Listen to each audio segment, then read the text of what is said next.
ಧೂಮಪಾನ ಮತ್ತು ಮದ್ಯಪಾನ ಆರೋಗ್ಯಕ್ಕೆ ಹಾನಿಕಾರಕ. ಧೂಮಪಾನ ಮದ್ಯಪಾನದಿಂದ ಸಾವು ಉಂಟಾಗುತ್ತದೆ. Cigarette smoking and alcohol consumption are injurious to health. It causes cancer.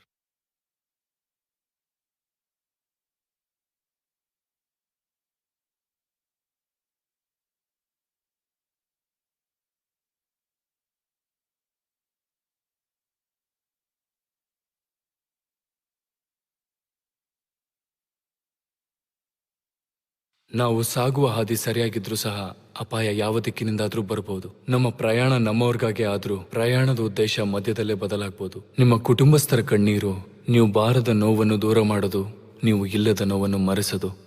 ನಮ್ಗಾದ ದುಃಖ ನಿಮ್ಮಲ್ಲಿ ಯಾರಿಗೂ ಆಗಬಾರದೆಂಬುದು ನಮ್ಮ ವಿನಂತಿ. ರಸ್ತೆ ಪ್ರಯಾಣದಲ್ಲಿ ಜಾಗ್ರತೆ ವಹಿಸಿ. ನಿಮ್ಮ ಪ್ರಯಾಣದ ಉದ್ದೇಶ ನಿಮ್ಮ ಮನೆಯೇ ಆಗಿರಲಿ, ಬೇರೆ ಏನೂ ಆಗದಿರಲಿ ಎಂಬುದು ನಮ್ಮ ಆಶಯ.